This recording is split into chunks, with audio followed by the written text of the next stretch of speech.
Ating simula ng umaga ng mga balitang dapat nating malaman sa 774 Balita Ngayon. 774 Balita Ngayon. 30 minutong pag-uulat ng mga impormasyon at mga pangyayari sa loob at labas ng bansa. 774 Balita Ngayon. Kasama ang buong pwersa ng 774 News Team. 774 Balita Ngayon. Sa himpilang pinagkakatiwalaan sa balita at serbisyo publiko. DWWW 774, your ultimate news and music radio. At ngayon, narito ang inyong mga tagapagbalita. 774 Balita Ngayon. 774 Balita Ngayon. Magandang umaga, Luzon, Visayas at Mindanao. Ngayon po ay araw ng Huwebes, November 27, 2025. Narito na ang 774 Balita Ngayon. 774 Balita Ngayon. At sa ating pong mga headlines, 8 contractors pinakakasuhan ng ICI.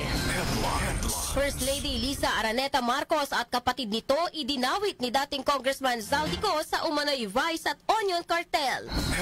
Halaga ng frozen asset ng mga individual na sangkot sa manumalyang flood control project umabot na sa 12 billion pesos. Abogado ni dating Congressman Zaldico nagtangka umanong blackmail upang hindi na kansilahin ang passport ni Ko. Malacanang bumuelta sa naging pahayag ni Vice President Sara Duterte na handa siyang pumalit sakaling mabakante ang posisyon ng Pangulo. 2 million pesos na reward alok sa sinumang makakapagturo sa nasa likod ng pagpatay sa kapitan ng barangay sa Digos City. Sa ating pong Metro News, 807,000 pesos na halaga ng high-grade marijuana na itinago sa blind box toys na sabat ng Bureau of Customs. Sa ating Science and Technology News, pamumulaklak ng isang critically endangered na Rafflesia flower na idokumento sa isang protected landscape sa South Cotabato. Sa ating lifestyle news, a rare poetry book ni Jose Rizal para kay Leonor Rivera nakatakdang isubasta. Sa ating music trivia, taong 1986 nang manguna sa US Singles Chart ang awitin na ito ni Bon Jovi o ng Bon Jovi. Ano ang kantang ito? Alamin. Sa ating pong balitang kakaiba, isang babae sa Thailand na inakala ng patay biglang nabuhay bago isalang sa cremation. Ang ating po oras, 6:42 na umaga. Kami po ang inyong tagapagbalita, Darlene Olanyo. At ako po si Kenny Gacosta. Narito naman ang detalye ng mga balita. 774 Balita Ngayon. Inirekomenda ng Independent Commission for Infrastructure o ICI at Department of Public Works and Highways o DPWH sa Office of the Ombudsman ang pagsasampa ng administrative at criminal cases laban sa mga tinatawag na contractors o mga mambabatas na nagmamay-ari ng construction firms at nakakuha ng proyekto sa DPWH. Kabilang sa pinakakasuhan si dating Congressman Zaldico na napaulat na may-ari ng FSCO Builders and Supply. Bukod kay Ko, nasasampahan din ng kaso sina Bulacan 2nd District Representative Agustina Dominic Pancho na konektado umano sa CM Pancho Construction. Cagayan 3rd District Congressman Joseph Lara na konektado sa JLL Pulsar Construction Corporation. Surigao del Norte 1st District Congressman Francisco Matugas na konektado naman sa Bumetrix Development Corporation. Tarlac 3rd District Congressman Noel Rivera na konektado sa Tarlac 3G Construction and Development Corporation.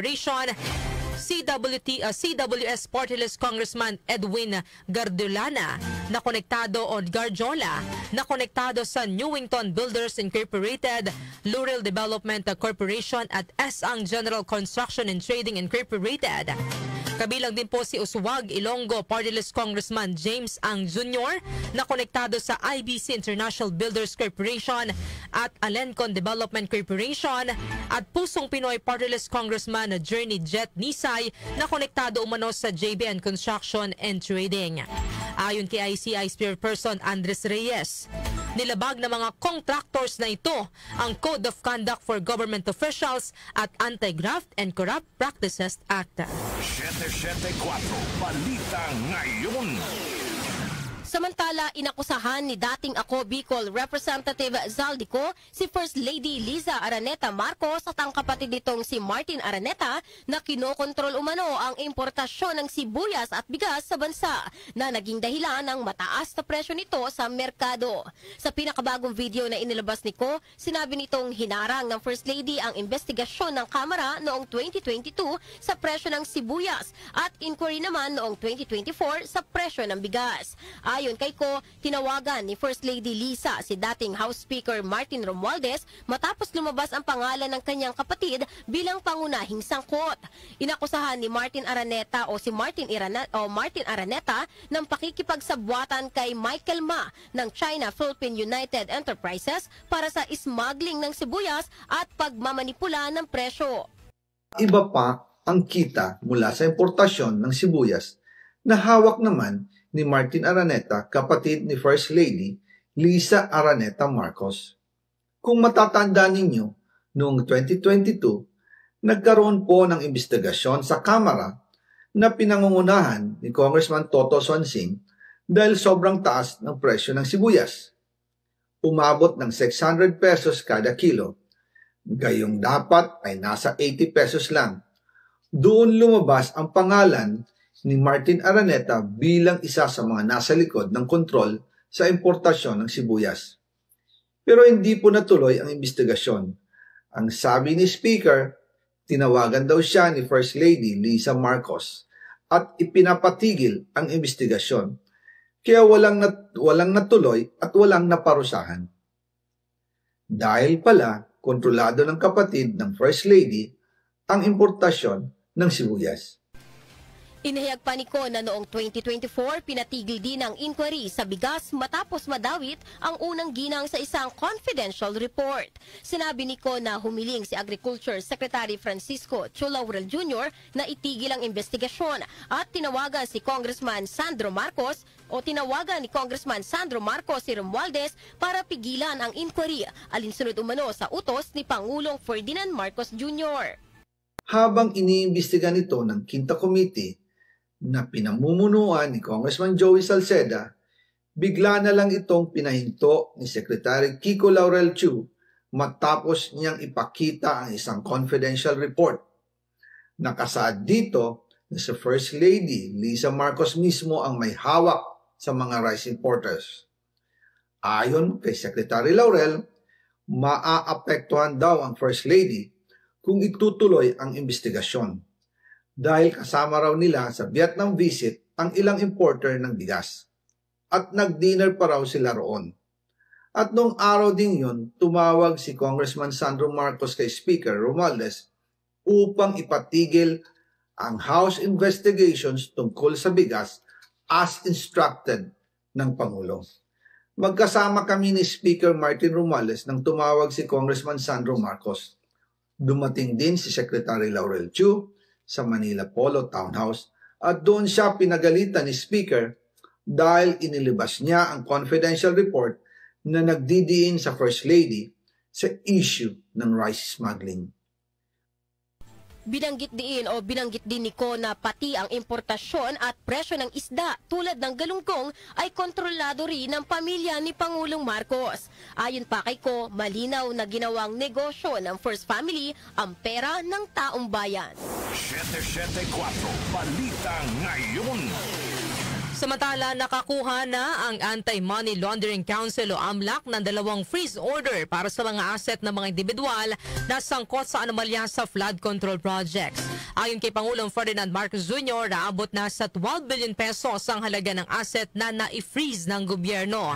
Kasama dito ang air asset ni dating Congressman Zaldico na nagkakahalaga ng 4 billion pesos, mahigit 3,000 bank accounts, 198 insurance policies, 247 motor vehicles, 178 real properties at 16 na e-wallet accounts. Inihayag naman ni Pangulong Marcos na umpisa pa lamang ito at mas marami pang asset ang mapi-freeze upang maibalik ang pera ng taong bayan. Nakakuha na po ng 2 freeze order. This brings the total amount of assets frozen to about 12 billion pesos. Kasama po dito ang mga air asset ni Zaldico, ang value mga 4 billion, At bukod pa ron, meron po tayong nakuhang 3,566 na bank account, 198 insurance policies, 247 motor vehicles, 178 real properties, 16 na e-wallet account at saka air asset na frozen na. Umpisa lang po ito. Mas marami pong asset ay mafo-frozen para maibalik ang pera ng tao sa kanila. Yan po ang pahayag ni Pangulong Ferdinand Marcos Jr. Samantala, Senador Bato de la Rosa hindi na dadalo sa budget deliberation. Detalye po ay ahatid ni Conde Batak.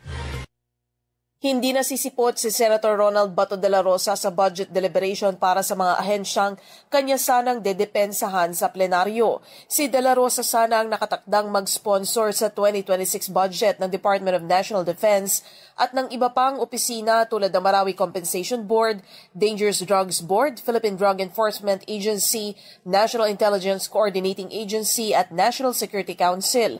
Ayon kay Finance Committee Chairman Sherwin Gatchalian, nagpaabot ng mensahe sa kanya si Senator Bato sa pamamagitan ng kanyang staff na hindi niya madedepensahan ang mga nabanggit na ahensya, kaya siya na muna ang hahalili rito. Walaan niyang ibinigay na rason o dahilan si De La Rosa sa kanya. Kumpiyansa naman si Gatchalian na kaya niyang depensahan ang pondo ng DND at iba pang attached offices. Yung staff niya na message sa amin na hindi siya makakapunta bukas at i-defend yung budget ng DND at IDEA. So ako muna ang tini-question na mag-defend, being the chairman. So I'll sit in tomorrow to defend the budget of the DND. Andun naman ako, lahat naman ng budget hearing inupuan ko kahit hindi ako yung chairman ng that subcommittee. So lahat yun inupuan ko, may mga meetings rin kami. So alam naman natin yung kanilang budget. Ayaw namang mag-speculate o pag-isipan ni Gatchalian na dahil sa balitang pag-aresto ng ICC, kaya hindi pa rin nagpapakita si Senator Bato hanggang ngayon. Conde Batak ng DWWW 774, your ultimate music radio. Maraming salamat, Conde Batak. 774 Balita Ngayon. Isa pang balita mula sa labas ng ating himpilan, House Appropriations Committee tiniyak na malinis at walang insertions ang 2026 national budget na ipinasa ng Kamara. Grace Mariano sa report. Ginarantihan ni House Appropriations Committee Chairperson Representative Mika Swansing na malinis at walang anumang insertions sa 2026 national budget na ipinasa ng Kamara. Pahayag ito ni Swansing makaraang isiwalat ni dating Congressman Elizalde Co na mayroong 97 billion pesos na insertions sa panukalang pambansang pondo sa susunod na taon.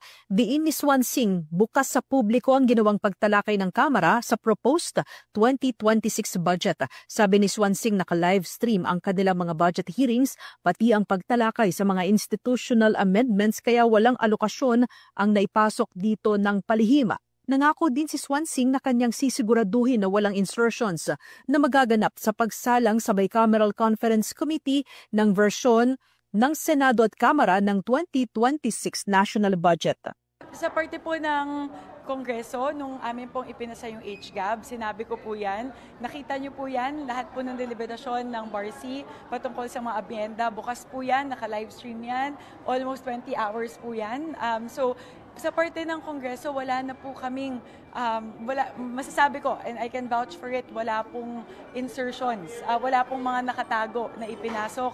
Malinaw po yan, pinakita po namin yan kung paano po dininig at kung paano po process yung mga institutional amendments na atin pong in-incorporate sa HGAB. Binibigyan ko din po ng assurance yung ating mga kababayan na hanggang sa BICAM, sisiguraduhin po natin yan. Yan po si Representative Mika Swansing. Ito si Grace Mariano para sa DWWW 774, your ultimate music radio. Salamat sa iyong report, Grace Mariano. 774 Balita Ngayon. Samantala, ibinunyag ni Pangulong Ferdinand Marcos Jr. na nilapitan sila ng abogado ni dating Congressman Saldico at nagtangka umanong mam-blackmail. Ayon sa Pangulo, hiniling nito na huwag nang kanselahin ang passport ni Ko at ang kapalit ay hindi na maglalabas pa ng video ang dating mambabatas. Iginit naman ng Pangulo na hindi siya nakikipagnegosasyon sa mga kriminal at kahit maglabas pa niya si Ko ng video ay makakansela pa rin ang passport nito. Dinapitan po kami ng abogado ni Saldico at nagtatangkang mag-blackmail na kung hindi po namin kakanselihin daw ang passport niya, hindi na raw siya maglalabas ng video. I do not negotiate with criminals. Kahit maglabas ka na ng video ng lahat ng kasinungalingan mo na pag-destabilize sa gobyerno, gusto kong malaman mo, Saldi, makakansela pa rin ang passport mo. Hindi ka na makakatakas sa hustisya. Pangulong Ferdinand Marcos Jr. Samantala, pinabulaan na naman ng kampo ni Ko ang tungkol sa umunoy pamba-blackmail nila. Ayon kay Attorney Roy Rondaian, legal counsel ni Ko, hindi siya nakipag-usap sa kahit na sino sa pamahalaan at wala rin anya siyang kontrol sa inilalabas na video ng dating mambabatas. 774 Balita Ngayon. Bumuelta ang Malacanang sa naging pahayag ni Vice President Sara Duterte na handa siyang pumalit kay Pangulong Ferdinand Marcos Jr. sakaling mabakante ang posisyon sa gitna ng kinakaharap na issue ng korupsyon ng pamahalaan. Ayon kay Palace Press Officer Claire Castro, hindi katanggap-tanggapan naging pahayag ni BP Sara dahil hindi anya dapat ipinahihiwatig ng isang vice-presidente ang posibleng pagbaba sa pwesto ng Pangulo.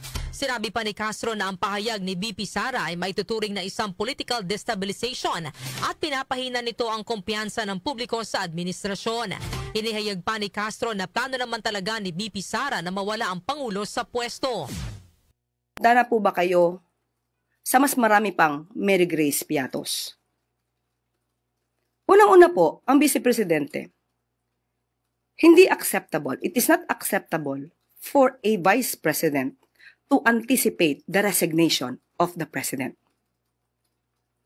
Presidente na pinagsisigawan nilang bumaba sa pwesto. This is definitely a form of political destabilization. Pinapahina niya ang public confidence ng tao sa administrasyon. And those words contribute to the climate of uncertainty and crisis. Kung handa siya, makikita po natin, nag-anticipate siya na mawawala ang Pangulo. Yan po ang balak nila. Yan po ang nasa isip nila. At yan po ang ginagawa nila ngayon. Yan po ang pahayag ni Palace Press Officer Claire Castro. Samantala, dating tanggapan ni Finance Secretary Frederick Go, bubuwagin na ayon sa palasyo. Chanel Salazar sa detalye.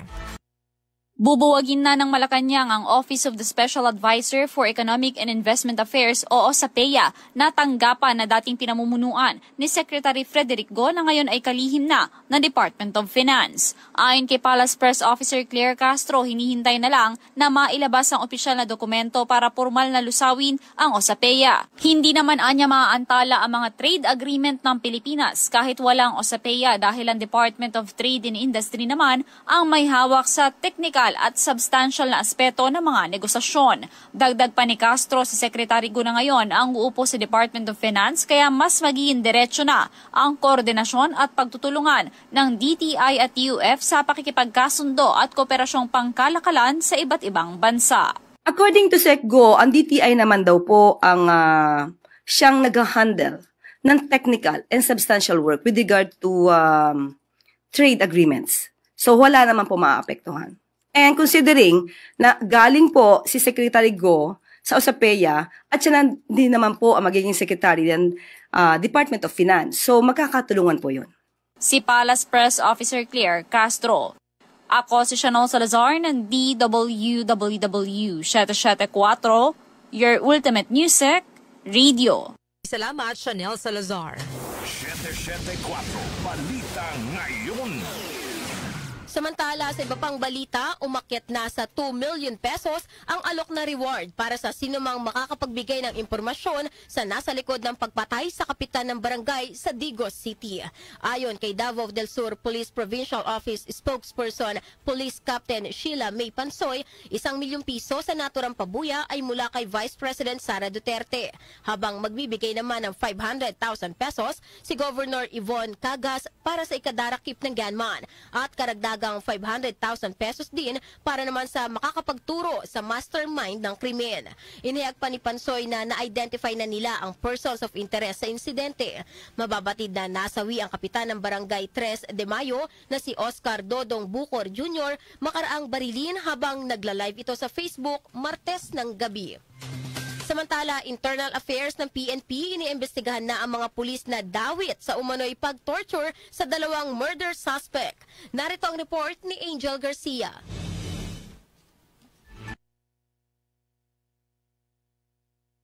Iniimbestigahan na ngayon ng Internal Affairs Service ng PNP ang 8 pulis na botas matapos silang masampahan ng reklamo kaugnay ng may pag-torture sa 2 suspect sa naganap na shooting incident sa Barangay Bangkulasi noong November 3 na nagresulta sa pagkamatay na isang biktima. Base sa reklamo, 2 sa mga inaresto ang pinagbuhatan umano ng kamay, tinakot at pinressure habang nasa kustudiya. Pinilit din umano ang isa sa mga ito na pumirma sa extrajudicial confession para amining sangkot sila sa krimen.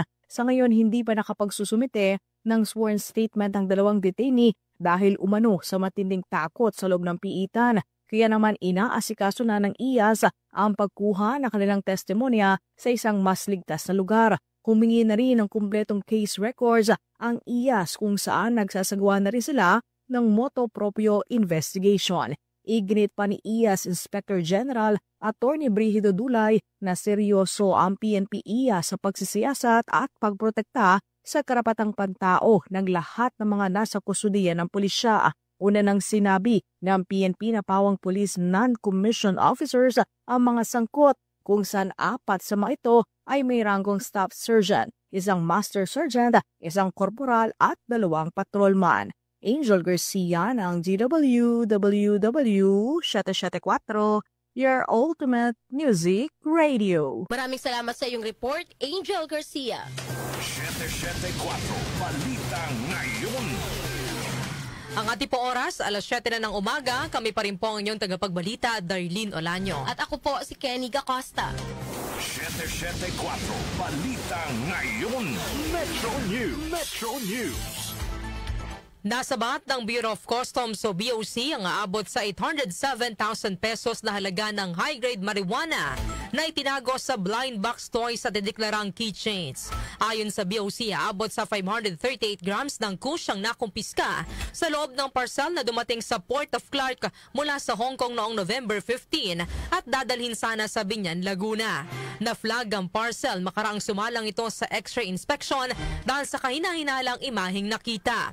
Bunsod dito ay sinailalim sa full physical examination ng parcel at doon nadiskubre ang 2 blind box toy keychains na naglalaman ng 2 transparent sealed pouches na may tuyong mga dahon at fruiting top sa inihinalang high-grade marijuana.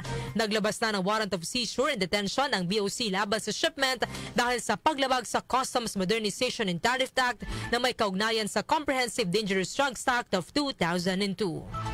Foreign exchange rates. Foreign exchange rates. Narito na ang update sa ating foreign exchange rates. Ang palitan ng piso kontra dolyar ay nasa 58 pesos and 89 centavos. Nasa 68 pesos and 15 centavos naman ang palitan ng piso kontra euro. Habang ang British pound ay nasa 77 pesos and 54 centavos. Ang palitan naman ng piso kontra Saudi Real ay nasa 15 pesos and 70 centavos, habang ang Japanese yen ay nasa 38 centavos. Lotto results. Lotto results. Update naman po tayo sa resulta ng Lotto. Ihatid po sa atin ni Jonah Bakiran. Jonah! Narito na ang mga lumabas na winning combination sa Grand Lotto 655 na binola kagabi November 26, 24, 42, 33, 19, 6 at 20. May papremyo naman ito na 152,234,211 pesos and 80 centavos na jackpot prize. Wala namang nakapag-uwi ng nasabing papremyo. Ang bola naman sa Megaloto 645 ay ang 29, 22, 25, 37, 41 at 34.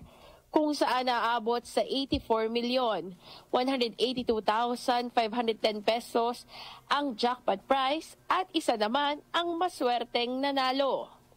Ako po si Jonah Bakira na nagsasabing huwag lang umasa sa bola, tumaya sa buhay para maka-jackpot ka ng tagumpay.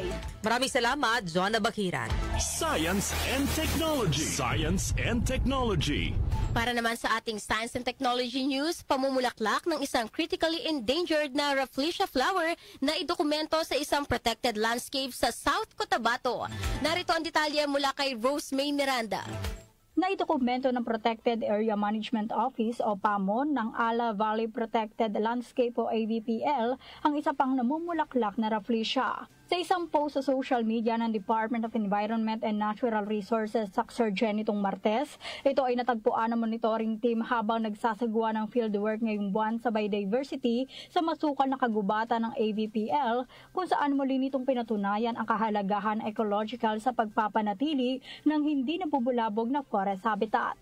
Ang bagong naitalang bulaklak ay isa sa pinakamalaking namataan sa AVPL dahil umabot ang sukat na Rafflesia sa 73 cm na kinabibilangan ng 30 cm na perigan lobe, 21 cm lapad ng central disc at 46 na cm ng opening diameter. Mahalaga ang mga datos na ito sa pag-unawa sa mga growth pattern at ecological condition na kinakailangan para suportahan ng mga species na kilala sa highly specialized life cycle at nakadepende sa mga hindi nabubulabog na ecosystem sa kagubatan. Ang Rafflesia schadenbergiana na inuri bilang critically endangered at kinikilala bilang pinakamalaking species na Rafflesia sa Pilipinas at ang pangalawa sa pinakamalaki sa mundo ay isang Mindanao endemic species na makasaysayang matatagpuan lamang sa mga lugar ng Davao, Bukidnon at South Cotabato. Ang pagtuklas ng isa pang malusog na pamumulaklak sa loob ng AVPL ay nagbibigay daan sa mahalagang papel ng landscape sa pangangalaga ng mga bihira at nanganganib na bulaklak. Patuloy namang pinalalakas ng PAMO AVPL ang mga programa nito sa biodiversity, kabilang ang habitat assessment, regular na pagmonitor sa mga pangunahing uri ng hayop at mga information, education at communication campaign upang matiyak ang pangmatagalang proteksyon ng mga halaman na ito na may kahalagahan sa ecological. Pangalagaan ng kapaligiran para sa magandang kinabukasan. Ako si Rose May Miranda para sa DWWW Shate 4, Ultimate Music Radio. Maraming salamat sa iyong Science and Technology News, Rose May Miranda. Lifestyle News. Lifestyle News. Sa atin naman pong lifestyle news, rare poetry book ni Jose Rizal para kay Leonor Rivera nakatakdang isubasta. Detalye po ihatid ni Mika Fajardo. Mika. Tampok sa The Kingly Treasures Auction 2025 ng Leon Gallery ang ilang mga Rizaliana artifacts na nag-iwan ng legasiya ni Rizal sa pagdaan ng panahon. Kabilang sa mga artifacts na isusubasta ay ang mga unang edisyon ng mga literary masterpiece ni Rizal, gaya ng Noli Me Tangere at El Filibusterismo. Bukod sa kanyang mga nobela, isusubasta rin ng gallery ang rare poetry book ni Rizal na nakatuon kay Leonor Rivera na tanging nabubuhay na tanda ng pag-ibig ni Rizal para kay Rivera, at tinatayang nakuha niya noong siya ay nag-aaral pa sa Madrid. Ayon sa gallery, ang album poetiko ay nagtaguyod ng isang pribado at intellectual connection sa pagitan ni Rizal at Rivera na pinaniniwala ang nakatulong kay Leonor sa pagpapanatili ng kanilang relasyon sa mga taon ng kanilang pagkakawalay sa isa't isa. Samantala, itatampok din sa auction ng litrato ni Rizal na kinuna ng kilalang French-Spanish photographer na si Edgardo Debas na ginawang frontispiece para sa El Filibusterismo. Ako po si Mika Fajardo ng DWWW Shate 4, your ultimate music radio. Maraming salamat, Mika Fajardo. Music Trivia. Music Trivia. Para sa ating music trivia, ngayong petsa na ito, November 27, taong 1986, nang manguna sa US singles chart ang awiting You Give Love a Bad Name ng American rock band na Bon Jovi. Ang You Give Love a Bad Name ang unang naging #1 single ng banda. Ang kanta ay nirelease noong July 23, 1986 sa ilalim ng Mercury Records at unang single sa 1986 album ng banda na Slippery When Wet. Isinulat ni na Bon Jovi o ni John Bon Jovi, Richie Sambora at Desmond Child ang You Give Love a Bad Name na kwento ng isang babae na iniwan ng kanyang minamahal. Alam niyo ba na ang chorus ng kanta ay unang nirecord ni Bonnie Tyler sa ilalim ng una nitong titulo na If You Were a Woman and I Was a Man. Dahil sa hindi ito naging matagumpay sa US man o sa UK, muli itong isinulat at ginawa ng pagbabago ng 3 writer nito at ngayon nga ay nirecord ng Bon Jovi. Balitang kakaiba. Sa atin naman pong balitang kakaiba, isang babae sa Thailand na inakala ng patay, biglang nabuhay bago isalang sa cremation. Detalye po ihatid ni Doc Justin. Magandang umaga. Yes, good morning mga kanyosek. Narito ang balitang kakaiba ngayong araw na ito.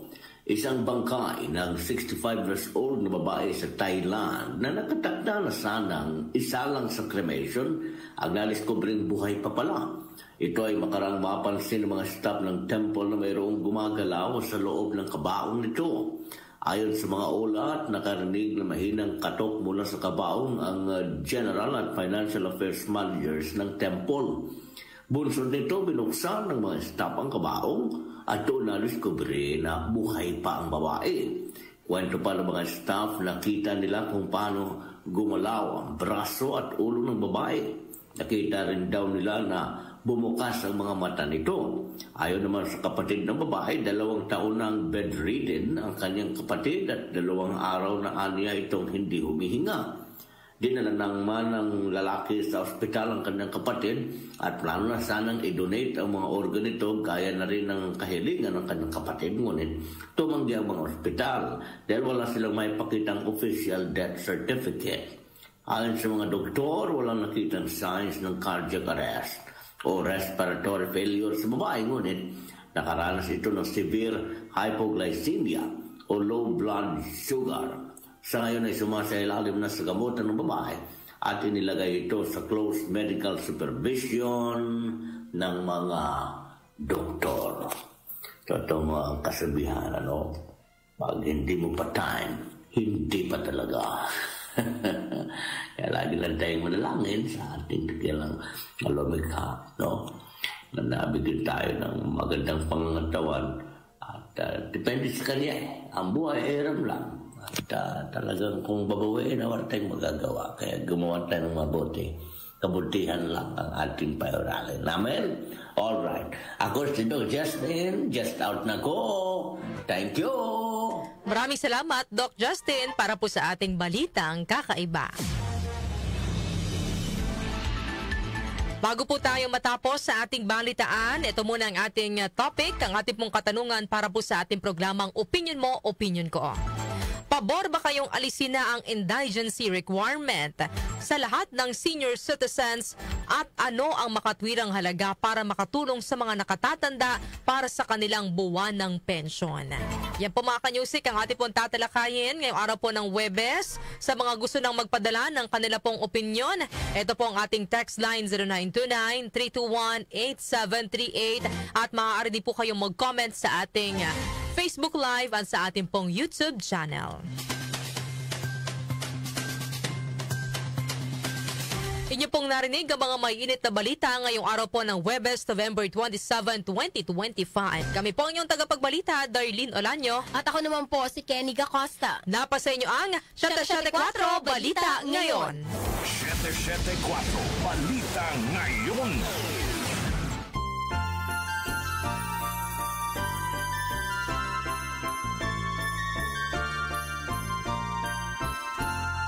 Mayroon na lamang po tayong 28 days bago ang araw ng Pasko. Ang ating po oras, 7:13 ng umaga.